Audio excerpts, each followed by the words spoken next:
In this video, we will be replacing the front struts in this 2008 Hyundai Elantra. To prep the vehicle, I have placed wheel chocks behind the rear tires. I have set the parking brake. I have raised the vehicle and supported it with safety stands. And I have removed the front tire. Taking a look in our wheel location, we can see the strut located behind the rotor and brake caliper assembly.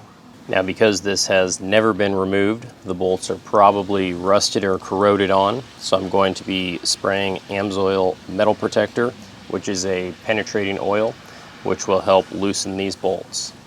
Locating our sway bar link mounting bolt, we're going to loosen and remove that nut.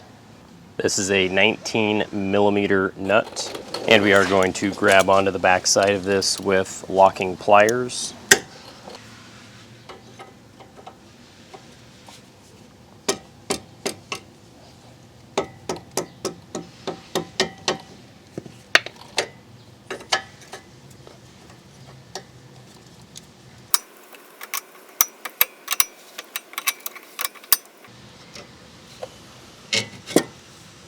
It's always good to inspect your sway bar links. These are not in good condition. However, I will be replacing these in a different video. Taking a look at the other side, I have two locations that have mounting bolts which are holding my brake line components in place.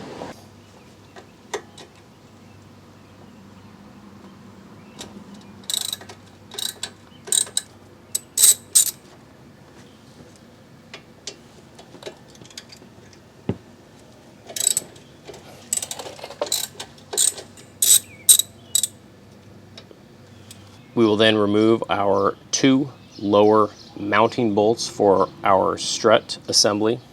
With a 17mm wrench on one side and a 19mm wrench on the other, we can loosen those bolts.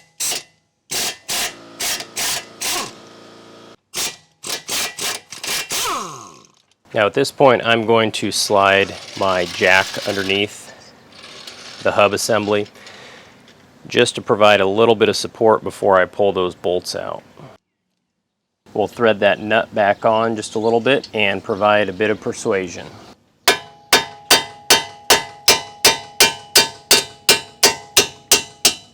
And then I can remove those bolts the rest of the way.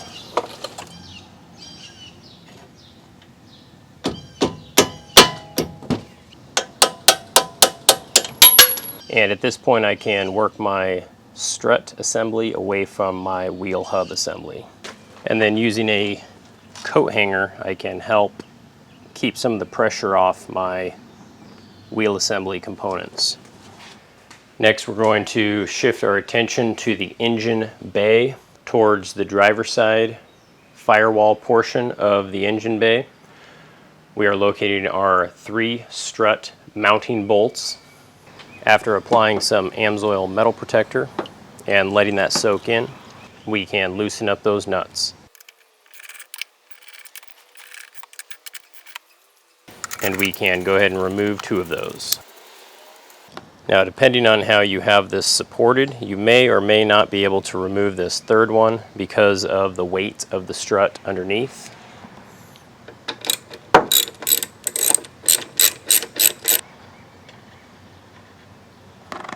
And we can then work that strut assembly out. Prior to installation, I always like to do a visual inspection of both the old and the new component, just to make sure they look the same and everything seems to line up here on the bench. These are looking pretty good. Now, it is worth noting that the distance between the mounting bolts for the top of our strut assembly, this distance is different, which means it will only go in the vehicle one direction. So you need to make sure that is oriented correctly when we install it in the vehicle.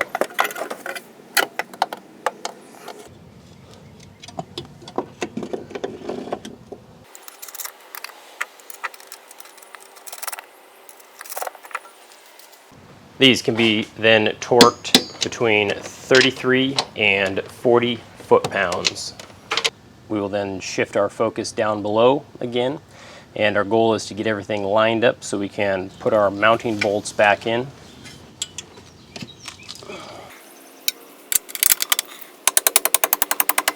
We will then install and torque our nuts to 101 to 116 foot-pounds.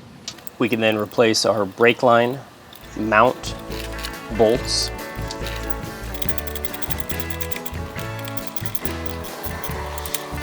And then we have our sway bar link. And again, these are not looking like they're in very good condition, so we will be replacing this in a future video. We will then be repeating this exact same procedure with the passenger side portion of the vehicle.